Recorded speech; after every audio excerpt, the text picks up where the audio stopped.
Welcome back to the channel. This will be the transfer tips for Game Week 12, and usually I discuss 11 players to buy, hold, sell and skip, but there will be additional ones with so many injuries and doubts going into the next deadline, which will be on Saturday. I'll be going live in the morning, 2 hours before the deadline as usual, so I hope to have you on board for that. There's also going to be plenty of UCL fantasy content next week ahead of match day 5, where I've still got the Limitless available, and after 3 consecutive green arrows after deploying a successful wildcard, it's time to navigate another difficult game week in the Champions League as well. But for Fantasy Premier League, I'll also discuss the best wildcard squad in a separate video, my team selection, and if you want to see a predicted lineups, then let me know down in the comment section below. Drop a like on this video. Let's get it to over 150 overall and close in on new goals like 38k on YouTube. In a recent UCL Fantasy Deadline stream, we hit 37,000 in terms of subscribers, and it's all thanks to your support. Let's grow all my social media platforms. Join my Discord server for FPL and UCL Fantasy updates. There's also my Twitter, Instagram, and Blue Sky. You can find me by typing FPL Dylan or Dylan RCM, and on patreon.com is /FPL Dylan. You can click the join button on YouTube to gain early access to my videos, prior to comments, amongst many other perks, and there's also going to be much more like the FPL and FPL Challenge Leagues, a link to my Spotify. Leave a 5-star review because it goes a long way to supporting my channel. But without further ado, let's jump straight into it. The first purchase I'm going to recommend is Bukayo Saka, who was discussed as a sell in many scenarios before the Game Week 11 deadline, but I was quite confident that he would do well against the likes of Sunderland, Tottenham and Chelsea, and he scored that brilliant goal at the Stadium of Light in a 2-2 draw for the Gunners, who are still 4 points clear at the top of the Premier League table, but their upcoming fixtures are a bit tougher. There's also Aston Villa away in Game Week 15, which isn't easy by any stretch of the imagination. But Saka isn't a differential. Yeah, he isn't a template option with 17.5% ownership. His price tag is 10.1 million, and he'll be one of the most consistent midfielders in the game, with 3 goals and no assists this season. But at this stage last year, he was on course of breaking the all-time Premier League record for most assists in a single season. He had 10 by the time we got to December, then got that injury against Crystal Palace and was ruled out for 3 to 4 months. But at that stage, he was getting some real consistency when it came to creativity, and I think that's something we're yet to see from Bukayo Saka this season, who is still creating the chances with 17 key passes. He also missed several games due to injury in this campaign,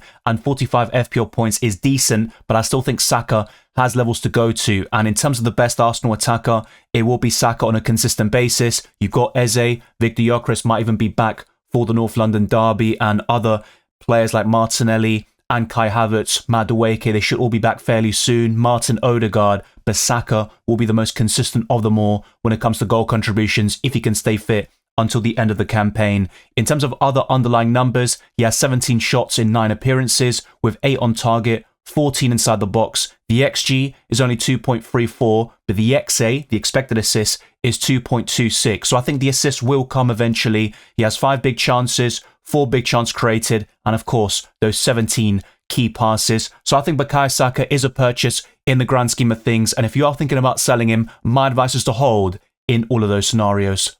Some FPL managers might consider selling Saka to Mohamed Salah to really target Liverpool's upcoming fixtures against Nottingham Forest at home, West Ham away, Sunderland at home, Leeds away, and then Brighton at Anfield in Game Week 16. And by that stage, the likes of Salah and all these African players will miss out, of course, in the Premier League because they will go on international duty, hence why we all get 5 free transfers in Game Week 16, which was covered in my key changes to FPL video. But Salah has 4 goals and 2 assists this season, 7 big chances and 54 FPL points, but he's not justifying that really hefty price tag, and that's why he has gone down several times over the last couple of months to 14.2 million, and his ownership is quite low for Salah standards at 23.8%. So it's quite clear he's not going to have that sort of season he had last time out, where he was by far the best player in the Premier League, especially up until February. But there has been a decline since then, and the underlying numbers are still solid, but even some of them do pale in comparison to what he produced at this stage last year, like the XG, which is only 3.72, but 27 shots is still quite healthy, 9 shots on target,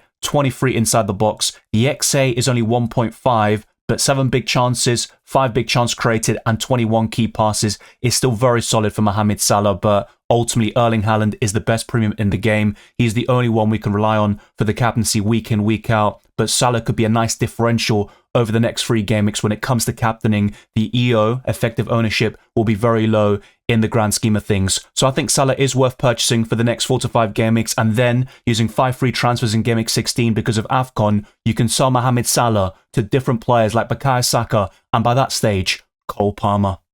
There are many yellow flags going into the Game Week 12 deadline, and that includes key FPL assets like Antoine Semenyo, who is so highly owned with over 63% ownership overall, and the Ghanaian national team provided this update: a twist in the anterior ligament between the ankle and tibia bones in the left foot, and the injury worsened during the match against Japan. Semenyo was substituted in the 55th minute, so that doesn't sound too promising. Semenyo is currently yellow flagged in FPL with a 75% chance of featuring against West Ham at home in Game Week 12. But for those that are wildcarding for the next deadline, it might be a great opportunity to sell Antoine Semenyo and maybe spread the funds around a little bit, or go to a Brian Mbeumo, who has been the informed midfielder over the last month or so. He won the Premier League Player of the Month very recently, of course, but Semenyo had a great start to the season with 6 goals, 4 assists. The XGI was also decent at 5.21, but it was quite clear for several months that there was an overperformance, which I've referenced in many transfer tips, wildcard and team selection videos, but he was getting the returns. That hasn't been the case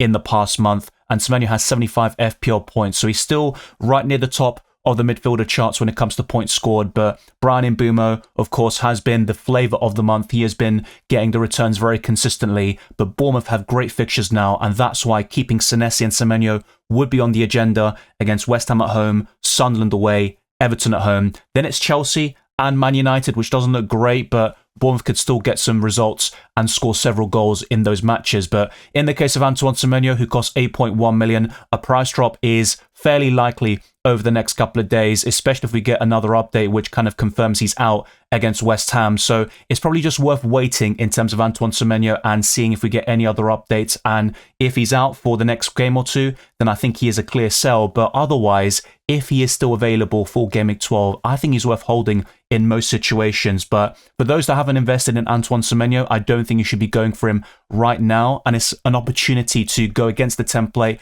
and find a different way of rising up those mini leagues and the rankings. But with Semenyo's other stats, 23 shots, 14 on target, 19 shots inside the box, the XG is 4.71 and the XA is 0.5, with 8 big chances, 0 big chance created, which is quite poor, and 11 key passes. So Semenyo has overperformed, of course, in both the creativity and the goal scoring, but if he is fit for the next 3 games, I think he's definitely worth keeping because I think his ceiling is extremely high and he could even be considered as a captaincy option. But it's all about those injury updates, and if he is missing even the next game against West Ham, then I think Semenyo would turn into a sell very easily.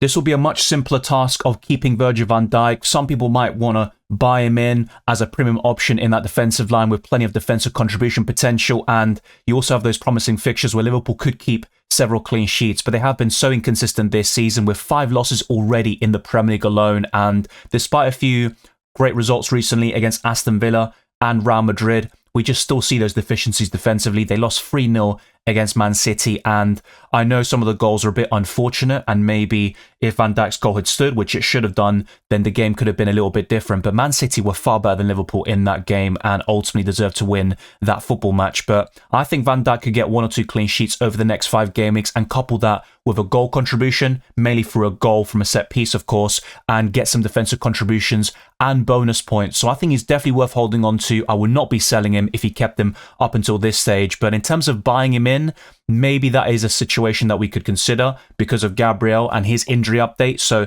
maybe that could be a nice little switch. But I still would prefer Munoz, Juri and Timber. Those would be the 2 standout premium defenders in FPL right now. And Van Dijk has 0 goals and 0 assists in the Premier League. But of course, he did score against Frankfurt in the Champions League a couple of weeks ago.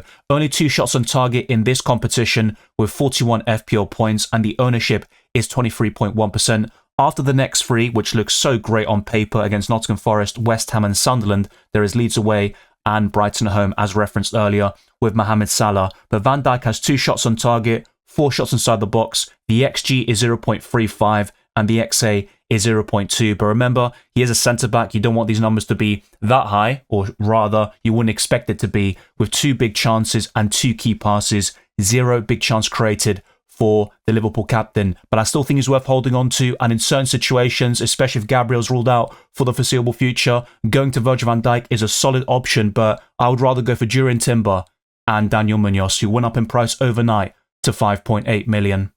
His teammate Mark Gay has been yellow flagged for several weeks now, but I still think he's worth holding on to. He was unable to walk in the days prior to that goalless draw against Brighton back in Gameweek 11, but I think he will be available against Wolves away, which will be Rob Edwards' first game in charge of that club. But Crystal Palace have some good fixtures over the next 5 game weeks. I know Man City at home doesn't look particularly great in Game Week 16, but the Eagles are capable of some upsets in big games like that, and they're so difficult to beat, and the way they play can be so tricky even against the best teams in the country. But Mark Gay has 1 goal and 3 fantasy assists, which includes winning a penalty very recently. His ownership is 34.5%, and the price tag is still 5.1 million, with 3 big chance created as the standout stat, 64 FPL points, and a lot of these numbers are very promising. 8 shots overall, and all of them have been inside the box. Only 2 shots on target, and the XG is 0.89, but the XA is also 0.77, so all of this is decent for a centre-back at this stage of the season. 2 big chances and 7 key passes, and the update we got from Oliver Glasner a couple of weeks ago is that he has a heavy bone bruise to his foot, and that's why he was unable to walk. But I think this should be fine for Game Week 12 now. He has had a few weeks, of course, to rest. He was withdrawn from the England squad, so I think Mark Gay will be in pole position to start in Game Week 12, and he's worth holding on to for the next 3 to 4 game weeks. But my favourite Palace defender is going to be a bit of a difficult one, because early in the season I was looking at Lacroix. I also think Chris Richards offers great value, and Daniel Munoz is the most exciting to own. But at this stage of the season, Mark Gay has been the best of the lot, and if he is available, he would be my preference when you consider all of these facets and also these factors in terms of the goal contributions, defensive contributions, which he's very good at as well, bonus points, and the price tag. So I think as an overall package, Mark Gay might be the very best Crystal Palace defender.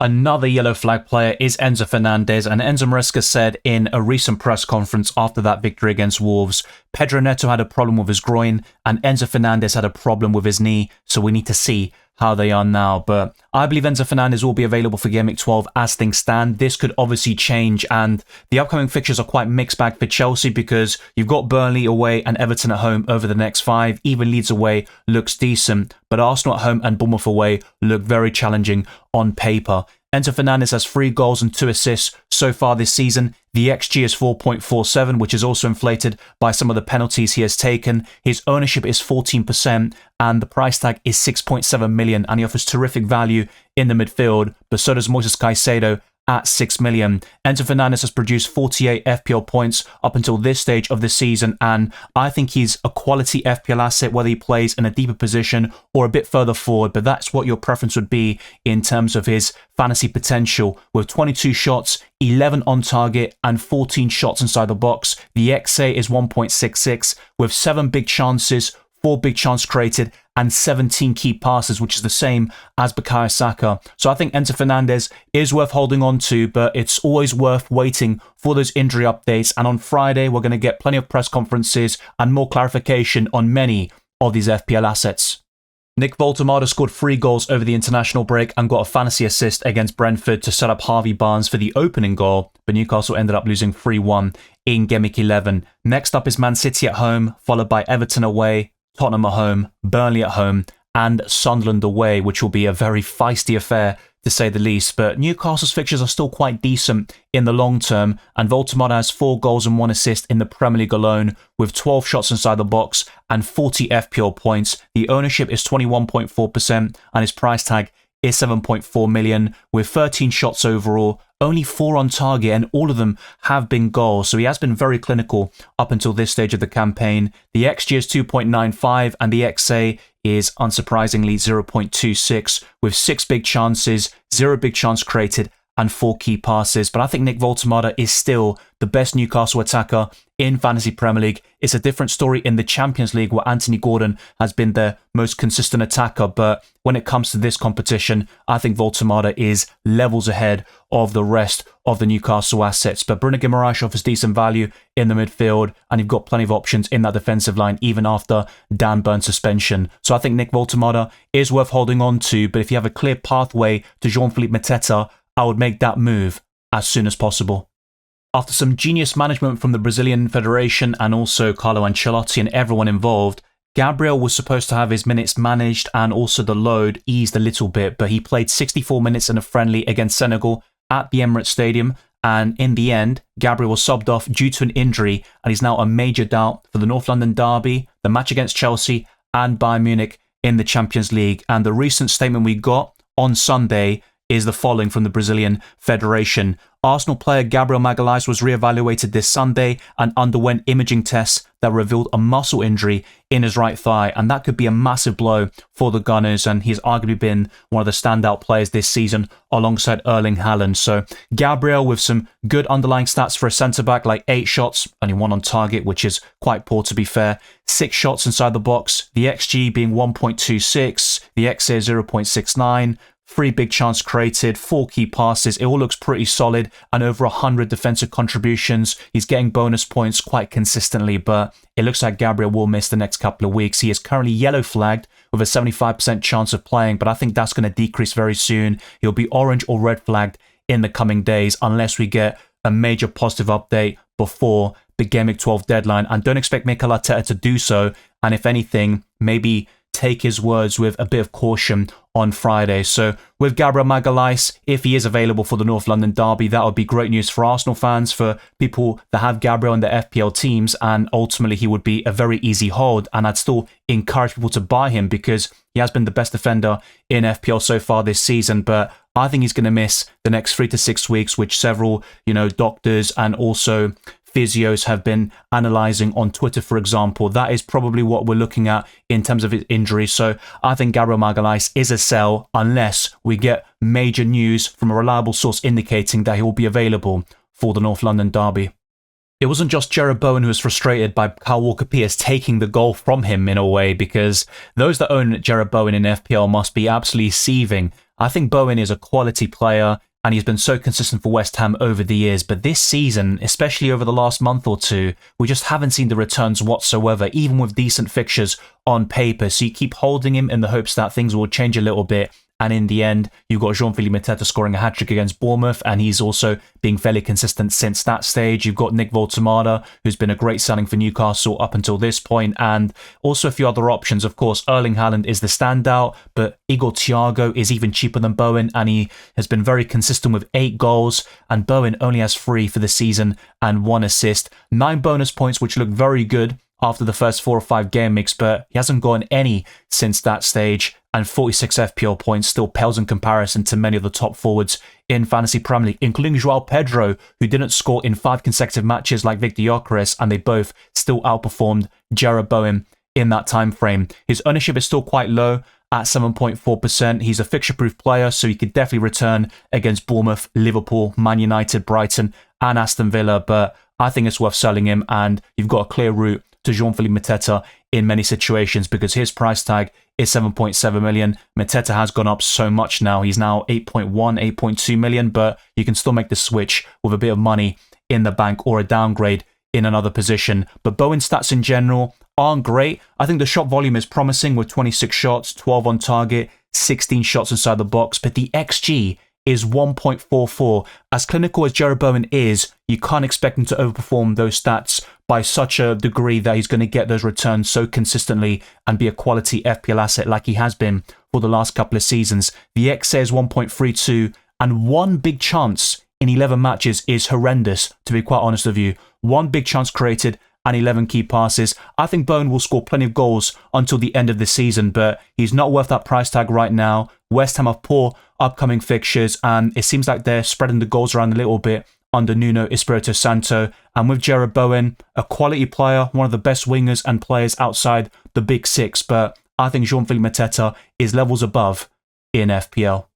Another Spurs player that I would sell is Pedro Porro, who has some poor upcoming fixtures. I think Fulham at home looks decent, and even Nottingham Forest away isn't too shabby, but I wouldn't expect many clean sheets from Spurs, and they've had a great away record so far. They're actually top of the Premier League when it comes to away matches. They're unbeaten, and we'll see how they fare at the Emirates Stadium in Game Week 12, but they could pose Arsenal plenty of problems this weekend. But you're looking at those home games as well, which are the most favourable against Brentford as well, and I think Spurs could drop points in those matches and concede several opportunities and goals in the process. And Pedro Porro hasn't been that great from an FPL perspective, with 0 goals, 2 assists. The XA is 1.14 and 46 FPL points. It's not too shabby, and I actually kept him for that 11-pointer against Everton a couple of weeks ago and then sold him when he was about to face Chelsea. But Borrell's ownership is still quite significant at 17.2%, and the price tag is still 5.5 million. He actually went up in price just before that, and he was still gaining a lot of traction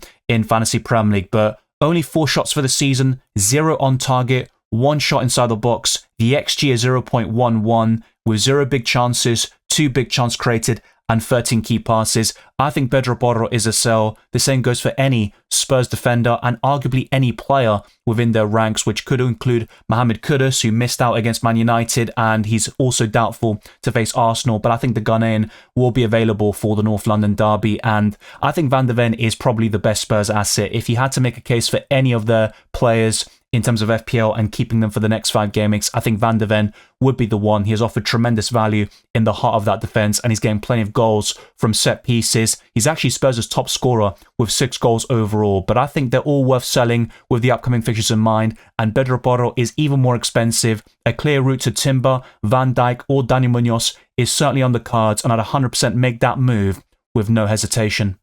Dan Burn will miss Game Week 12 due to suspension. He picked up a red card against Brentford following a second yellow card, so that means he's only going to miss 1 Premier League match. His return will be against Everton away in Game Week 13, and those fixtures aren't too shabby after the clash against Man City, where you probably would have benched Dan Burn anyway. So in some situations, Dan Burn is worth holding on to, and Newcastle are still second in terms of XGC, expected goals conceded, only behind Arsenal. They've been quite solid defensively for the most part, but there have been a few deficiencies in recent matches, which we saw against Brentford, and that red card ultimately changed the game. Dan Burn has 0 goals in the Premier League, 1 assist, 87 defensive contributions, and 48 FPL points. The ownership is 9.2%, but even against Brentford, he only got 0 points. He didn't get minus points because of the DEFCON that he secured in that match. So it goes to show that Burn has something to offer as an FPL asset, and he's been brilliant in UCL fantasy. He scored a terrific goal against Athletic Bilbao, produced a double-digit haul, and he's been very consistent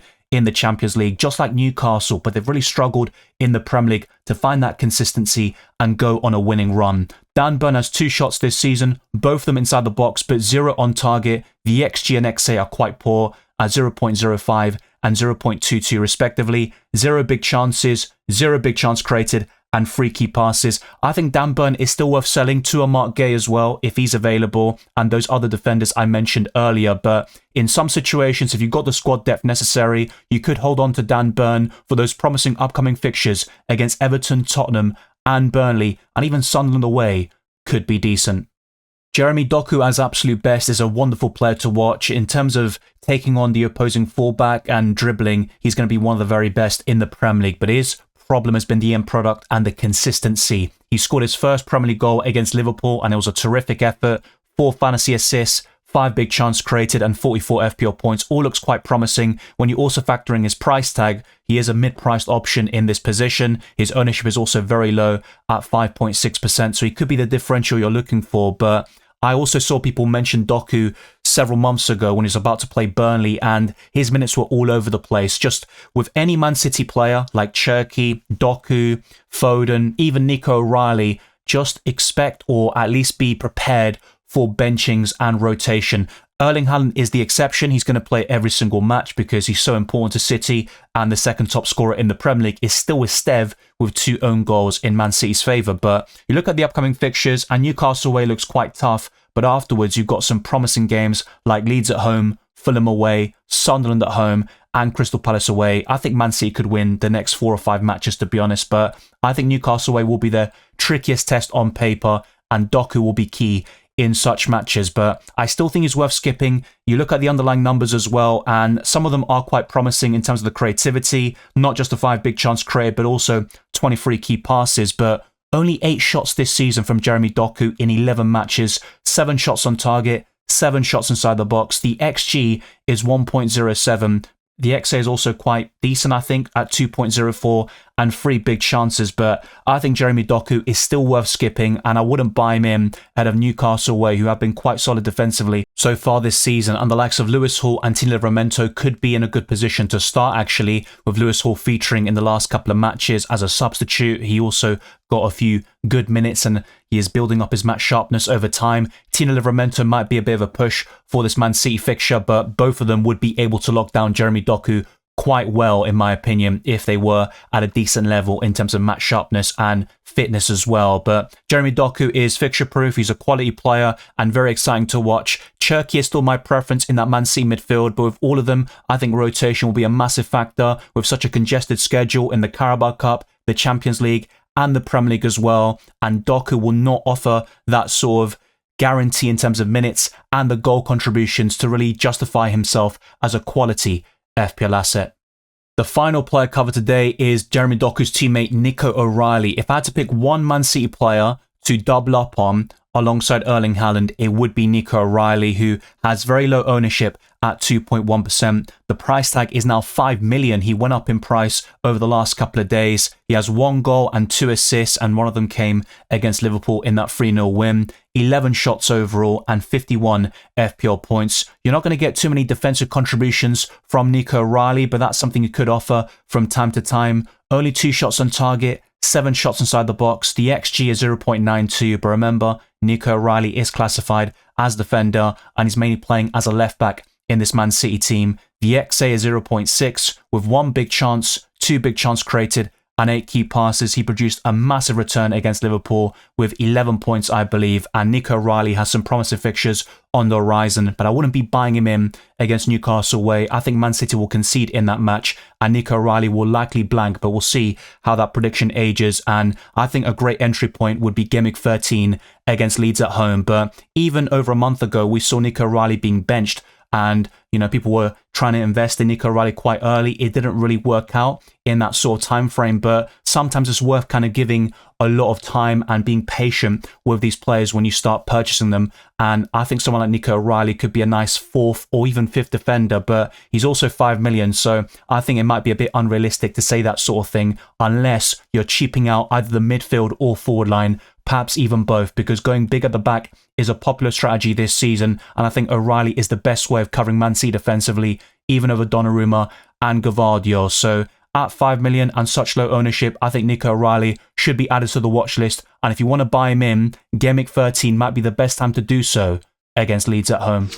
You might have seen the most transferred in players at the beginning of this video, which I didn't highlight, and I'll do so in this section. Bryan Mbeumo is top with over 340,000 managers buying the Cameroonian in. Igor Thiago, Jean-Philippe Mateta, Doku, Rice, Joao Pedro, Caicedo, Nico O'Reilly, Daniel Munoz, Gabriel, Xhaka, Haaland, Szoboszlai, Sarr, Saka, Welbeck, Van der Ven, Ballard, Timber, and Gravenberch complete this top 20 list. And in terms of the most sold players, Mohamed Kudus is by far and away number 1. Voltemada is second. I think he's still worth holding on to. And the same applies to Victor Gyökeres if you still have him, and just wait for more injury updates with a lot of these players. I think Reinders is a clear sell. I've said that for about a month now.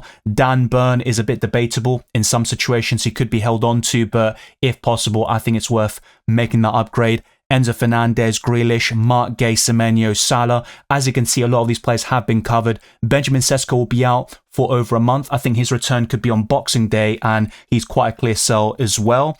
Eze, Gakpo, Bowen, Ekitike, Gabriel now because of that injury he sustained against Senegal. Pedro Porro, Van der Ven, Anthony, Angier and Timber. So the FPL landscape is a bit all over the place right now. Some players will feature in the most transferred in and out sections. That's something we commonly see throughout the season anyway. Let me know your thoughts down in the comment section below. Who are you buying or selling this week? Which players would you add to the watch list? And do you agree or disagree with any of the classifications I've given throughout this video? Be sure to drop a like, subscribe to the channel, and also help us reach new goals. So over 150 likes on this video and also 38k on YouTube. Let's also grow my social media platforms like my Twitter, Instagram, and Blue Sky, Dylan RCM. Check the Discord server, my FPL League, and also become a patron or channel member by clicking the join button on YouTube to gain early access to my videos, proud to answer comments, amongst many other perks. The same goes to my Patreon at patreon.com/FPL Dylan, and there's also much more that can be found in that description. I'll see you on Saturday for the next FPL deadline stream.